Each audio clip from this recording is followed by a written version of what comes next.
so take a second to think about one child who you know currently or have known from your past work who had really significant challenging behavior. Think about what those behaviors were and if there is anything that could be done to the environment to better support that child. We just had some discussion about what changes in the environment could be made for one specific child, and we'll come back to that a little bit more. But the next thing that we're going to talk about is transitions. Do any of the kids that you work with have trouble when it's time to switch gears from one activity to the next? Us too. Us too. So let's spend a second thinking about why it's so hard for kids to switch gears. So, and what role do we have in assisting them when switching gears? Absolutely. So just a minute about typical development. So not even thinking about extra experiences that that come along with having witnessed domestic violence, but just thinking about what we would expect for a toddler and a preschooler. Toddlers can usually follow a one-step direction with help. So if you're telling that toddler, we'll say a 1.5-year-old or a 2-year-old, go get your shoes and then meet me at the door because we have to leave in 1 minute. That sentence is probably not going to get you anywhere. It's going to be more like, we have to leave, need your shoes. Now I'm going to help you find the shoes. Now I'm going to help you put the shoe on your foot. Now you want to do the other shoe on your foot, so I'm going to kind of talk you through it and try to cheerlead for you, and it's going to take 20 minutes. Preschoolers can often follow multi-step directions. Go get your shoes, get your coat, and meet me at the door, if they're part of a regular routine. So if every single time that you leave, the kid gets their own shoes, knows where their shoes are, gets their own coat, knows where their shoes are, and meets you at the door and they know what door, then after a while they're going to be able to do those 3 things together just from you saying it. But if the environment's different, or if you haven't been asked to do those steps in that same order before, typically 3- and 4-year-olds are not going to be able to do that without either getting really distracted or forgetting what the next direction was. All kids resist ending something fun. All kids, even I would say grown-ups, resist doing and ending something fun. So when we think about what happens from a child's perspective of now we're done, I'm going to give you this arbitrary time limit of we're 5 more minutes, we're going to go and we're going to get our coats on, of well, I have no concept of what 5 more minutes means, and actually I'm playing trains, and that's what I want to do right now. So all kids are going to give us some resistance for those kind of activities, and it's something that is a desired activity or something that they're involved in and that is fun. So many children will resist transitioning to something that is not familiar, or again, that is not something that is a desired activity for them to do. So I often think about bedtime and how that is not something, it may be familiar, but it is not desired. Or another thing might be is that we're going to go to this new place. That's an unfamiliar thing that we're going to go do together, and I'm going to resist transitioning to that, and I'm not going to want to do that, especially if I'm doing something that is fun and that I like to do. So what are some additional considerations for children who have experienced trauma within this scope of transitions? I often think about how was their transition into the shelter. Was it something that was smooth, planned, calm, without any chaos? Did they get to take all of their items? All of those things are usually not true for children transitioning into shelter, or children transitioning out of shelter too have finally felt for the first time in a while safe, where they might feel like they're connected. Now they're not going to have the friends that they made there. They're not going to have you as a staff who they've now connected with there. They're not going to have the food that you have there. All of those pieces come with it. And so we start to see problems with transitioning before they even leave or before they even come as part of the difficulty with trauma. So trauma has impacted their ability to transition smoothly into different places because now they're going to resist it based on, is this going to be happening ever again? Am I ever going to feel safe like this again? Am I ever going to see my parent again? Am I ever going to have my stuff again? All of these things happen with transitions and might be a problem of you need to leave the toys here because we're going to the doctor. So what can we do to help children who have experienced trauma, to help children who are typically developing, to help children who are not typically developing? How can we help them with transitions? Because we know they're going to be hard. We know that. One thing we can do is we can plan for transitions, giving lots and lots of warnings. It may seem arbitrary to give those kind of warnings when children either won't acknowledge that you've given those warnings or are not really fully aware of what they mean, like 5 minutes, but giving as many warnings as possible so they get into the routine of understanding that we're planning for something helps. Also, minimizing the number of transitions. One of the very first things that we always look at is how many times are we asking a child to move from activity to activity to activity without their consent or without their want and buy-in and desire. If we can make those less often, then when we do have to do them, they're gonna go a little bit more smoothly. One of my most favorite tricks to tell parents and families is that if we can minimize the time that they are waiting, that children are waiting with nothing to do, the more successful we will be within the transition. That includes, because we will always have to wait. There will always be sometimes that we have to wait. If it's waiting for the bus, waiting for an appointment, waiting for the sibling to get their shoes on, waiting for the baby to be her diaper changed, whatever the case may be, we're always gonna have to wait. But what can we do while we're waiting? Or do the youngest child last? So one thing I often will introduce is yoga poses. Kids love to do yoga poses, and it's a perfect thing to do right while we're waiting and see if they can make that pose. Or having stuff in my purse that I can pull out that is just for those times that we are waiting with nothing else to do. Creating I Spy games when we're waiting for the bus of I spy a yellow car, do you spy a yellow car? Any of those kind of activities are gonna help children to make it seem like we're not waiting and seem like we're having an adventure of some sort. We've already talked about preparing them with a warning, and I think the other thing that we can do is teach children transition expectations. So we do that by clearly communicating it and also by doing it the same way as often as we possibly can. So I often will say to young children it's hard to wait. I don't like waiting. But I do like sitting here with you, and I like to stomp my feet, so I wonder if we can do that while we wait. And so acknowledging the feeling and also doing it the same every single time. Every time we put our shoes on, every time we go to the car, or every time we go to the bus, whatever the case may be of having that expectation. I was working with a family once, and a mom had 3 young boys, and every time they got out of the car, they each touched the car until it was safe to walk, because they were bolters and they would run around. But having that transition expectation of no matter what, when we get out of the car, we're gonna touch the car until mom says it's safe to walk, helped them to really ground and have a routine and an expectation of, you're not gonna get out of the car and run to the store, we're gonna touch the car, mom's gonna say, okay, we can walk, and then we go. Really and that's helpful really with that. concrete. It's not the expectation is you're gonna stay close to me, or the expectation is you're gonna stay out of the street. Touching the car is something that's appropriate for a 2-year-old, it's appropriate for a 7-year-old, and there's no question of, is this close enough? Is this close enough? It's just less likely to get boundaries tested. All right, so here is a little scenario. Angie gets a phone call that she has an appointment with an agency downtown. She turns to her son and says, gotta go now. Put the toys down, get your coat on, get your sister's shoes, where's your sippy cup? So what's something a staff member could do in that moment to assist that parent and child? So some other tips to avoid the power struggles that sometimes come along with transitions. A 5-minute warning that is verbal works well for a lot of kids, especially if you then follow up with a 1-minute warning and then, right away make that transition. But for some kids, that verbal direction just isn't something that seems to be sinking in, and they do better with something more concrete. So egg timers, you can get them free from the Water Bureau, is a great way to give a visual to, okay, when the sand gets down here, and it's something you have to teach, at first kids aren't gonna know what that means, but having a symbol of this is what 1 minute means, and when this is done, we're gonna move on. Another one is switch to an activity with a clear end. I had an autism specialist working with a kid that I was working with once, and she told me, well, of course you can't transition him away from his favorite things. He can play with his favorite things all day. If you're about to take him somewhere he doesn't want to go, why don't you ease him into a book? And then when the book is over, it's a really clear time, and now we're gonna leave. I'm not gonna try to get him to do something he doesn't want to do in the middle of Legos. I'm gonna do this in between steps. So things like very simple puzzles, they have an end, it feels successful, we can move on. An activity with a clear beginning and end, you're gonna have much better luck transitioning out of.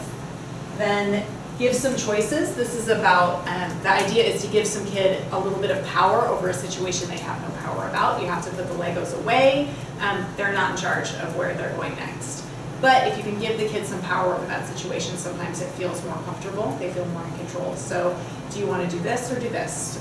We do have to wait here, but we can sing a song. Do you want it to be the spider or the ABCs? So, and then the next one, anytime you can make something visual and not just auditory, you're going to have better luck working with anyone who's experienced trauma.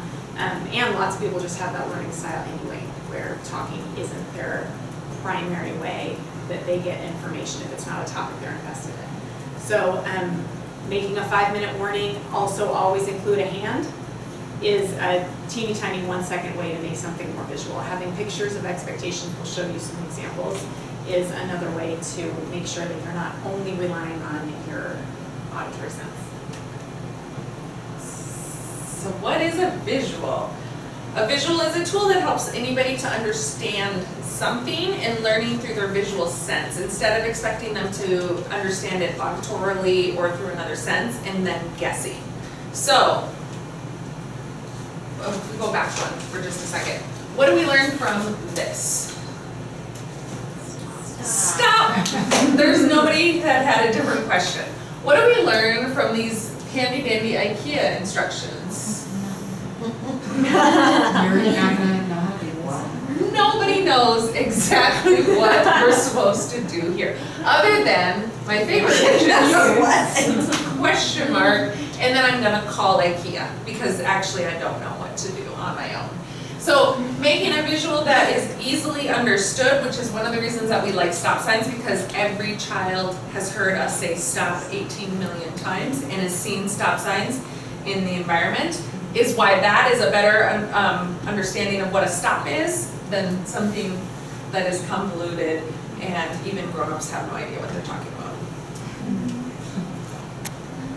So some more reasons to communicate visually. It is better for younger children. Younger children tend to be, they haven't been in the world as long, so they're not as good at following directions. So giving directions to them with visuals and also saying them out loud increases the potential that they're actually going to understand what you're saying. Also helps people with language barriers. If you label where different things are supposed to go in the kitchen, labeling them with a word might not be accessible for people who aren't comfortable reading, or for people who read but not in the language that things are posted in. So if the macaroni and cheese is always stored right here, instead of writing it in every different type of language that could possibly be accessing your shelter, instead you could just put a little tiny photo of macaroni and cheese. Visuals can communicate expectations. We'll see some examples of that. Visuals increase predictability. If you hear what's going to happen and then you see a photo that describes what's going to happen, it's a lot easier to then transition into that happening. And then also it can be a tool for parents, and we can demonstrate to parents how to use a visual. I've had a lot of success in helping families with increasing predictability and using it as a tool for parents when they're creating a structure with visuals. So creating like a bedtime structure or creating some sort of routine using a visual helps, because it takes the power off of the mom or the dad that is incorporating it and makes it about this piece of paper. So it diffuses sort of some of the conflict that can come from not wanting to do whatever that structure or routine is. So for example, oh, look, on the paper it says it's time to read a book and then take a bath. Is not, I'm telling you we need to go read a book and then we're taking a bath and we're going to bed. It becomes less about me, and this is just what we do. And it can diffuse the sort of tempers and the disagreements that happen from that, increasing predictability, and be a tool for families to use without a lot of conversation around it. The positive discipline philosophy uses the phrase, let the schedule be the boss. And it's a really nice way to share power with a child, saying, what do we do next? Let's go check the schedule. Schedule will tell us. What do you think we do? What's that a picture of? And having the kids say what comes next, as opposed to, now it's time to do this, now it's time to do this, now it's time to do this. Speaking of, here are some schedules that we have. So you will often see this in the bathroom at places that have young children. There's no question for a child of what do I do next? I'm going to wash my hands. Now I've washed my hands, what do I do next? Oh, I have to dry my hands. A better picture even still would be, besides just the board maker picture, might be a picture of the actual paper towel dispenser that's in that room and having it there so that the child is actually able to concretely look at it. And then the last thing is, oh look, we throw our paper towel in the garbage. Then when a child only goes through step 1 and step 2, you can say, oh, looks like we forgot to do step 3, let's go back and do step 3 because we forgot to throw the paper towel into the garbage like it shows us to do. And something like this, just a little 3-step process, it could be a photo of an actual child doing the routine. It could also be just a little stick figure drawing. I mean, these aren't high art. You could come up with those with just some markers or something. And you could make something like this for any area where there's routinely a problem. You can think, okay, what do I want to have happen so that I'm not saying no, no, no in that area? And then hang it up. And it'll also help parents help their kids follow the expectations in that area. Another thing that we often use with young children is a social narrative. We might also call them a social story or a way for children to understand what is the routine, what is the expectation in this space.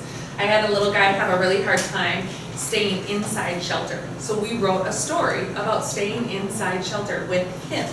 We took his picture, it was this short, and we put it together with a stapler and he was done. And he was able to then do it once we read it and repeated it over and over again. So let's take a look at this one. It's called I Can Stay Safe. And it was created especially for Brendan. I can stay safe. I like to run. It is fun to go fast. It is okay to run when I am playing outside. I can run at the park or in the yard. Running inside could hurt me or others. Walking inside is safe. If I feel like running, I could ask to go outside. I will try to walk inside. Everyone is safer when I remember to walk inside. Now, what might have been going on for Brendan? I think possibly he was running through the space a lot and having a hard time remembering where we run and where we walk.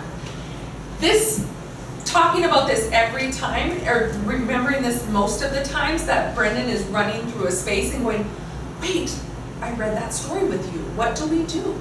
How do we get around inside? Can help go back to this narrative and can help children to learn what are the expectations very clearly. I might even add to this of if I feel like running, I can ask to go outside, and I might add a line that says, my mom might say no, she might say yes, or something like that to give the expectation that just because I ask doesn't mean it's gonna happen. So that children are ready for that, because you can say, oh, how do I feel when mom asks? Disappointed. And going from there to add on to that. But just this little tool can help children. You don't even have to make it into a book if you don't want to, of just saying these things can help a child. And the nice thing about this, unlike a storybook that you might get at the library that explains the problem the child is having, there's no metaphor here. There's no, and then the turtle did this thing and did that thing, which I often find when I get storybooks that are related to a specific topic that a child is having a problem with, that they're not quite there. They're not quite there with me about getting that this relates exactly to their situation. And so this, we can write it specifically for their situation, specifically what feelings they might feel or what actions they can take to feel better.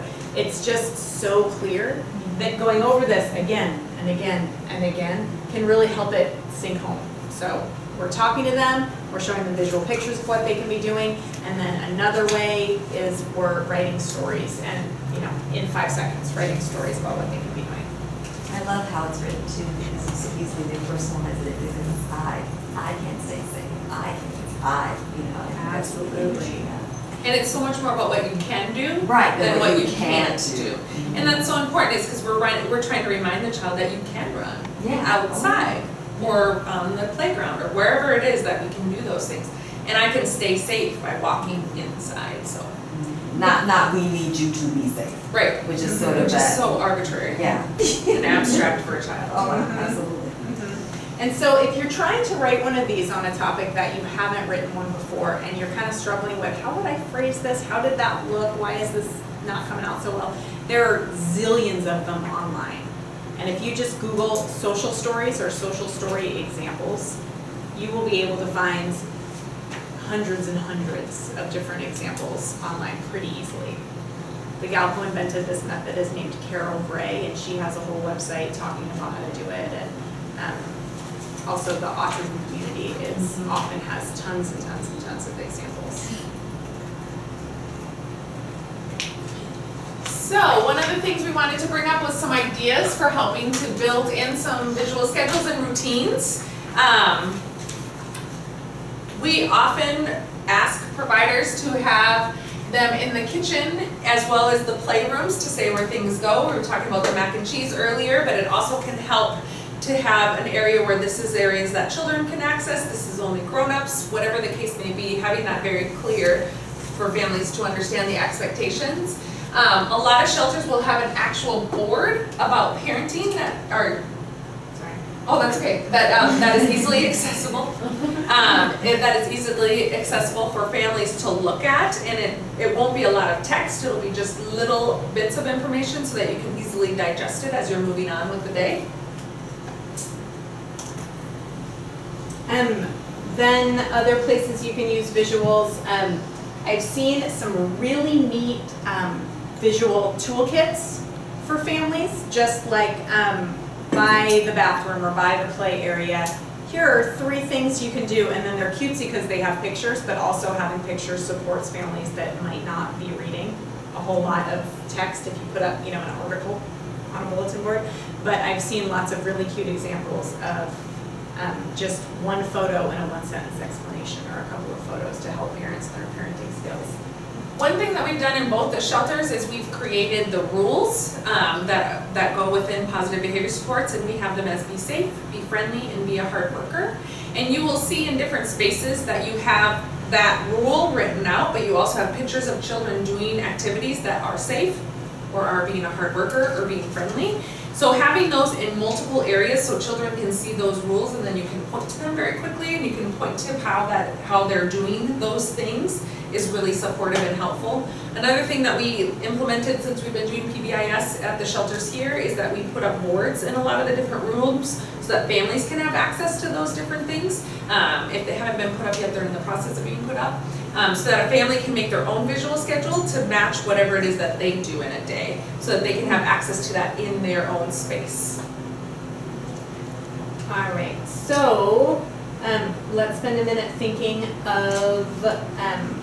about how we can adapt this to our own work. So the first question is, shelter can be chaotic. What are doable routines in shelter? What are ways that we can have families doing, or children doing the exact same series of steps over and over again? So if you haven't moved on to the next 2 questions, go ahead and do it. The second question is, why do children in shelter benefit from consistent routines? And then the third question is, how do you do this while meeting families where they're at? So make sure that you're talking about all 3 questions. Thinking about visual schedules. We were just thinking when we were talking about it as a group, how do we handle chaotic days for ourselves, professionally or personally? Does anyone, and this is a rhetorical question, does anyone keep a mental to-do list or an actual physical to-do list with things to cross off? Do you do that at an increased way when you're feeling anxious or nervous about something? Does the need for that become even more so? Is there a way that you use a visual schedule in your home, or a visual sort of routine in your home that you always put things in the same place, or you always do the exact same schedule when you're in your home or you're in your own space, of how to make you feel a little bit more calm and collected in that space? When I'm anxious, I do the thing of like, take a shower, write it down just so you can cross it off. Yeah, I love that visual. Put shoes on. Crossing it, done. Done. I am so accomplished. So kids also benefit from concrete visual schedules, and some things that you can do to support them are establish a routine and follow it. Maybe their whole day can't be a routine, but these teeny tiny routines that you have, even if it's just wash your hands, get a paper towel, and throw the paper towel away, making life seem more routine is going to be helpful.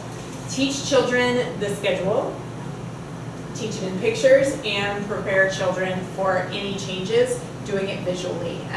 I like to keep when I'm working with children, lots of different pictures that represent different activities, but it never happens that I have the right picture at the right moment. There are just too many different things that could come up. So I pretty frequently use a strategy called cartooning, where I'll draw out just in, like as if it were a comic book, just 3 little pictures of, oh, we were planning on doing this, and then put an X through it. We can't because it's raining.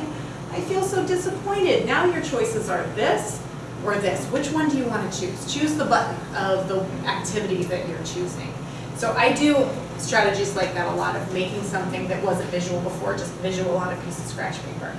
And I think the other important thing to do is to acknowledge that we were going to do something, or we had something planned and we're not doing it anymore. Because children, especially children who have experienced trauma, have a lot of things just taken for them, or so they view it as just being taken for them. So us being upfront and talking about that's disappointing, or you might be mad because we aren't going to go to the park, or whatever the case may be, or we were going to do an outing and that person is sick, so we can't do it now. Just acknowledging that for children can help diffuse a lot of the tension that might happen afterwards. So, here is a schedule that I believe I saw at Raphael House. Does this look familiar to anyone? Don't we have that? I worked in Vold, I don't know. Yep. I didn't know that. But anyway, the idea was they were doing special activities that were unusual, and they weren't doing them every day. So what happened was they labeled the different days and then would stick on with Velcro the activity that was going to happen on that day, so that they could help kids understand that, no, actually we're not going to do that thing today. Let me show you. This is today. Boom, boom, boom. There's the activity you were looking for. It's going to be in that many days, just as a way to talk about time, since kids typically don't understand if you say in 3 days. They don't know what that means. Does that mean 3 minutes? Should I just ask you again? I will just ask you again. Let me try it. So, and the nice thing about Velcro is, let's see, this picture has a story time. She doesn't need to recreate a picture for story time every time. It doesn't need to be messing with the walls by using thumbtacks or using tape. It's with the Velcro. You can take it down. If story time moved to this day, just move it over. Velcro's really cool. Like that. Another thing that we do for a more consistent schedule that you know is going to stay the same is you might make it in a way and keep it posted that it's every time. We often like to have, in this picture, they're actually, it looks like the child is being picked up to touch the schedule. We often like to have a schedule at a child's level so that you can say, oh look, we did this. Now what are we going to do? We've already done art, now it looks like it's time to go outside. So however the case may be that they're actually physically involved in touching it, even if it's just pointing to it, helps children to really be concrete with it and feeling more in control of what's happening. And these people were really overachieving doing the Velcro. They've got a little piece of Velcro so that you can flip it over and it will stick upside down. So the activities that are done are really visually like the equivalent of crossing it off. It's turned upside down. You can't see the photo anymore. They're overachievers. Mm-hmm. Way to go. A start or whatever video Yep. that's from. All right, so let's talk about how you would put this into action. A child goes to play with her favorite train. When her mom tells her it's time to eat, she starts screaming and throwing train pieces. How could you support mom, and how could you use visuals? I think another thing to support mom, besides what you had mentioned of asking mom for permission, or even asking her, Mom, is there anything I can do to help you, would be to say, can I help clean up with you? And help to move the child from the frustration into the next activity, because clearly there's going to be something between those things. And it might be feelings. But helping to have a transition of that expectation as well might help mom. Any ideas of what we might do to use a visual, or how we could use a visual to help support this situation? One other thing that we've done through this project of implementing PBIS in shelters is rewrite our welcoming book for both of the 2 shelters that you all represent, so that we're being really clear with families from the beginning. If you haven't seen them, I think they're being used at Raphael House, and they're almost being used at Bradley I just Engel. looked at it for the first time yesterday. It's so cute. It's very fun. It's got pictures of the actual setting. It has all of the rules written very clearly of what is expected. So if we give that to every family at the beginning of their stay, and they have a copy that they get to look at and refer back to for the child and the mother or the participant in some way, that's going to really help to set up the stage of this is how we do things here, and this is how we maintain safety here, and our rules and our schedule here is a great tool for families to start that process of understanding how this might be helpful and how it might be successful for you. So take a look at those if you haven't already seen them. I know that they're already out at Raphael House, and they will be within a week or so, I bet, at Bradley Angle, because it's just finished with all the pictures and ready. You're fabulous. I'll show them to you. I would love to see. Right. Sounds great. All right, one more practice. The youth worker scheduled a field trip for all the kids in shelter, but she just called to say she was sick and she can't come in. All the children are excited and have been anticipating the fun all week. How could you use a visual to prevent challenging behavior? I've done in the past where I've modeled how I'm feeling about the experience of like, I was so excited to go to the park today. I was thinking about it yesterday and the day before and the day before and the day before, and now we don't get to go, and I'm really disappointed and mad. How do you all feel? And having them, just bringing it into a conversation of normalizing that you might not feel good about this and that you might be really upset. And sometimes I'll even do this, like, Yeah, so mad. And children are like, me too. And then I'll move it into, what can I do to get those mad feelings out? Because we don't get to go, and talking about that. And I might use a visual schedule of like, look, I see these are my choices. I can go to the playroom.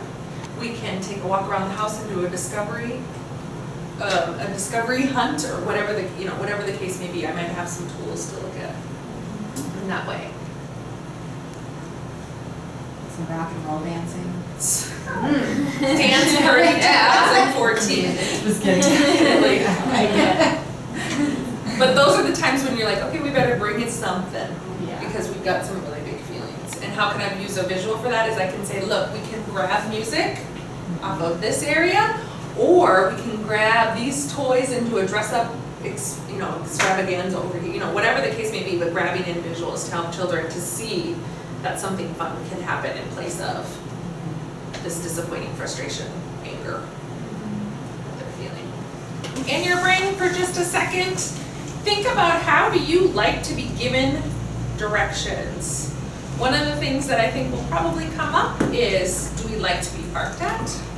Do we like the sort of slower pace directions given to us? Do we like things to be sandwiched by, hey, you look great, can you do this? Thank you so much. So having things in between other things. How do you individually like to be given directions? So one of the things that we recommend is to make sure that you have the child's attention. One of you mentioned that directly too, is make sure that you and the person who's giving the direction to you are having some sort of context, so that you know that you're both hearing and understanding what's happening. So making sure that the child has your attention, or you have their attention when you're giving that direction. A lot of children do best when we're not standing over them and giving direction down to them, but we're on eye level with them, so that we can check for that understanding. Works really well. And I'm definitely at fault on that one pretty frequently. At home, I get home and I'm tired and I'm sitting on the couch. I call it parenting from the couch. They're doing something over here and I'm like, buddy, no, get off of that. Come back here. Go do that thing. Will you bring me? Yes. And so if, one of my kids has their back to me and they're doing something, that's not a great time for me to be, can you do this thing you said you were going to do, and put your shoes away and do all the things?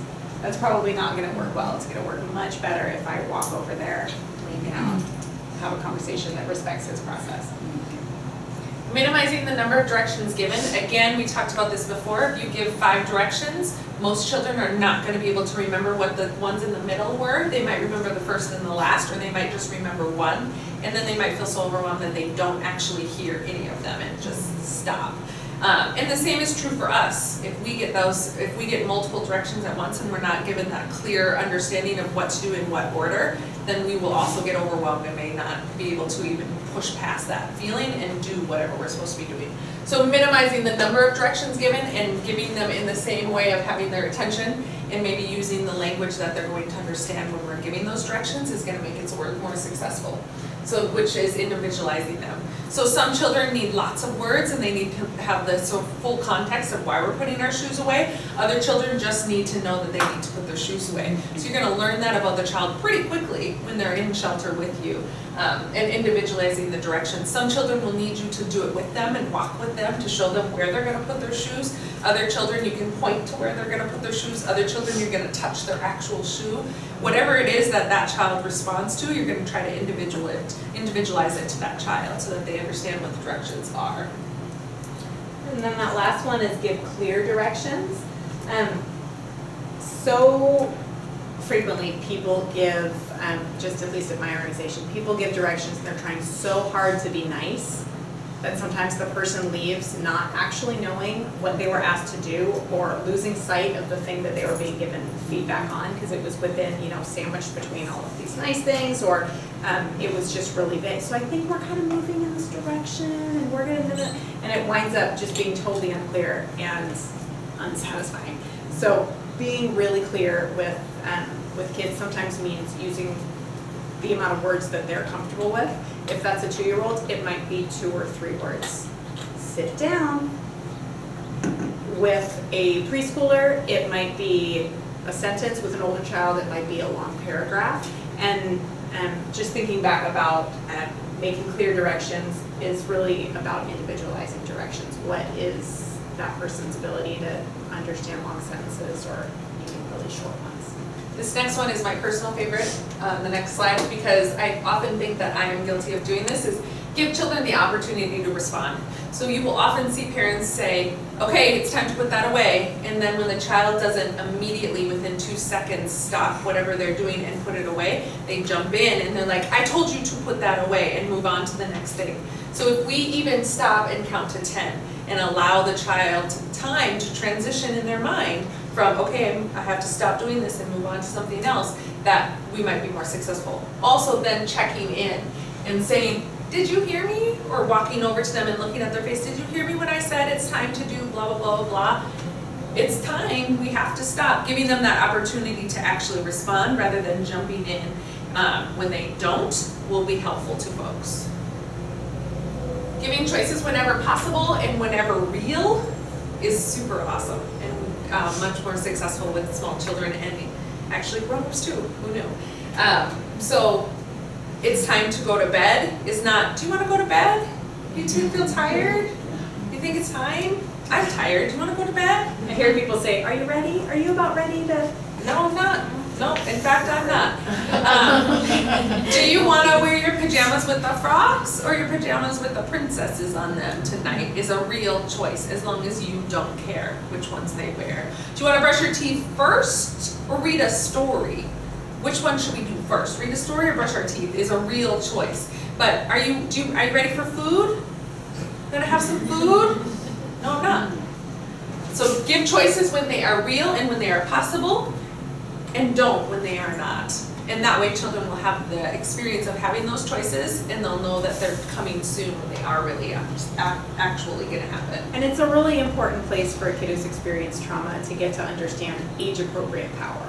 It's not age-appropriate for a 3-year-old to decide when their bedtime is. It's not age-appropriate for a 3-year-old to decide what we're gonna have for dinner every single night out of all the choices in the world. It is really age-appropriate to choose this or this. 2 or 3 choices is plenty. 2 or 3 choices that mom has already signed off on is really age-appropriate power. It's power, but it's not, I have all the options in the world and nobody's taking care of me.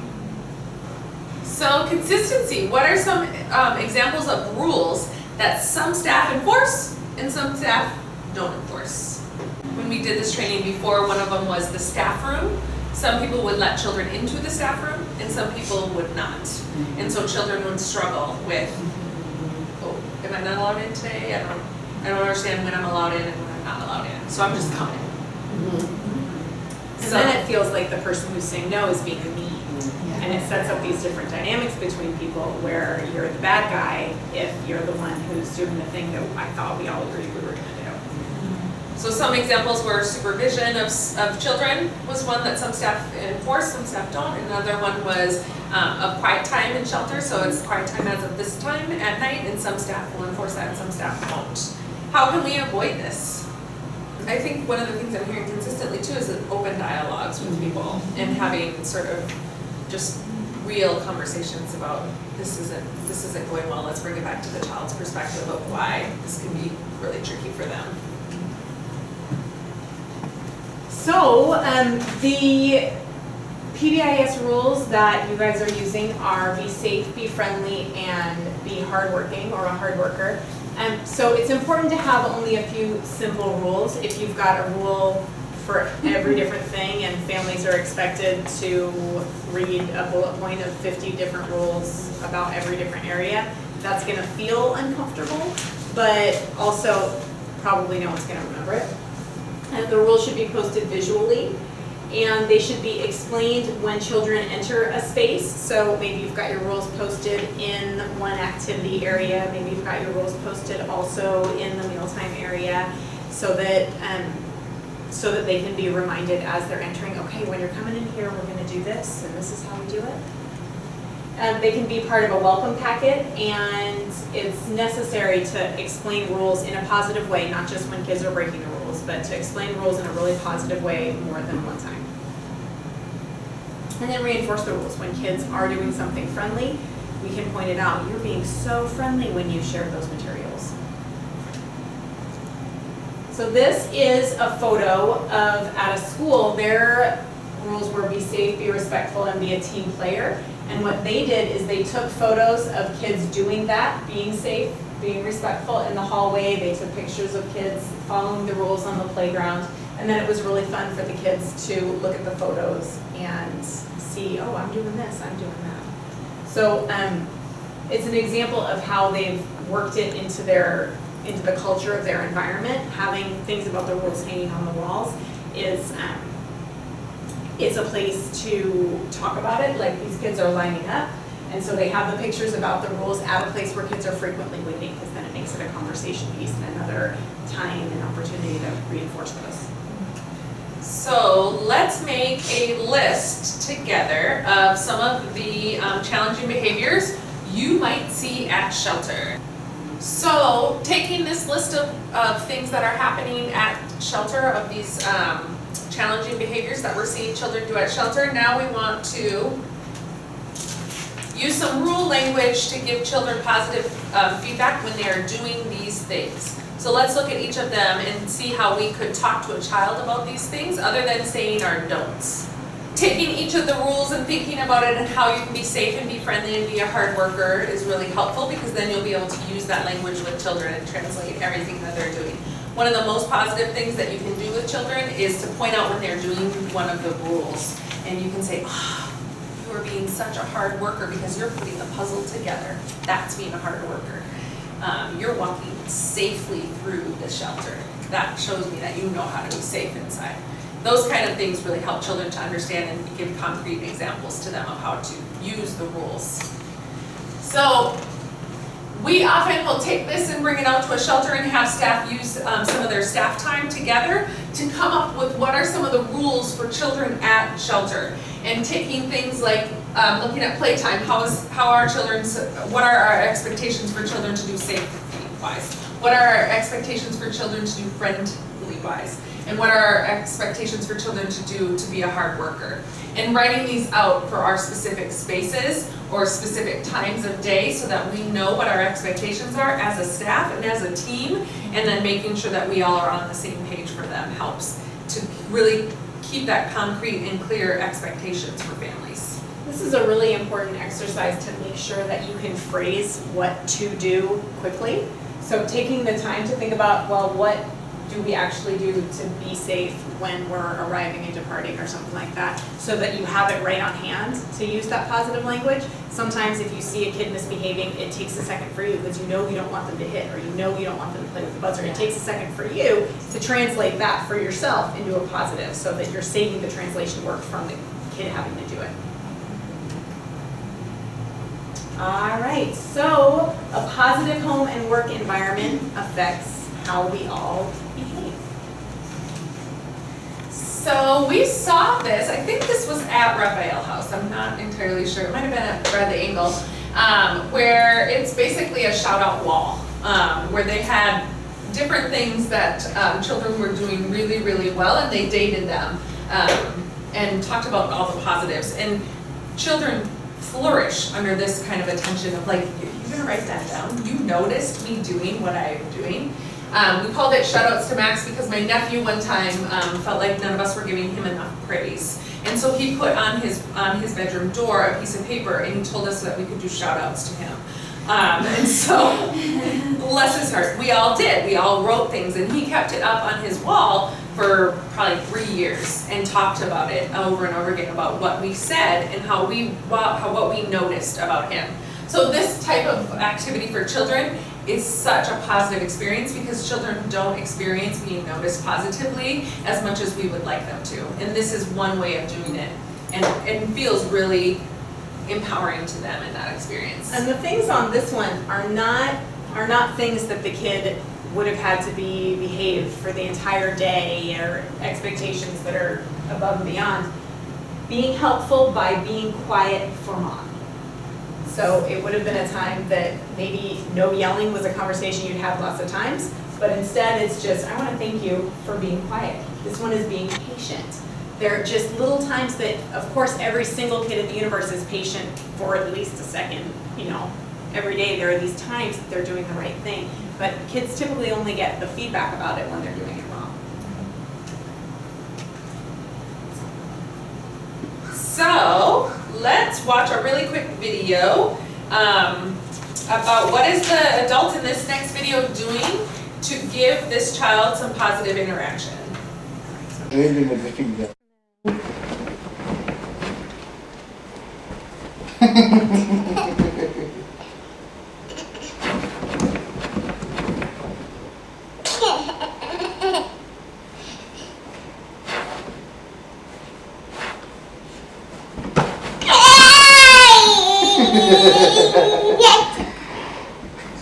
wasn't trying to teach anything. He wasn't trying to steer what was going on. Great. All right. So, in thinking about reframing negative things that children are doing and trying to word them in positive ways, we have to draw from this skill of finding strengths. And this drawing has been used in lots of trainings as a time to, the first thing you might see is a few negative things. Mom's smoking right next to the baby. Oh no, that baby's lying up there. What if she rolls off? There are a lot of things that a parent might receive judgment from in this picture. So the exercise is think of strengths, think of compliments that you could give this mom. And so I'll give you a couple because we're so out of time. One of them is that the children have been fed. There's food right here. Another would be that the child has a blanket on. So she's meeting the child's temperature needs. There are toys available. And So- that floor is super clean. So thinking about all of the things you might first see and helping to think about what are some of the strengths that we can build upon while not ignoring those things that we first see. Because we still need to talk about smoking and lying a baby on their tummy instead of their back, and the fact that there's a knife on the ground. All of those things need to be talked about, but we can start by building on what's strong and what's really going well. What are the things that mom is doing that we really, really are excited about? All right, so thinking about feedback. For feedback to be meaningful, and this is true whether it is a supervisor giving feedback to an employee or it's about a teacher giving feedback to a student, feedback only feels good, positive feedback, when it's given for appropriate behavior. We know when people are faking it, when they're just trying to say, you're the best whatever in the entire universe. We know that it's not true.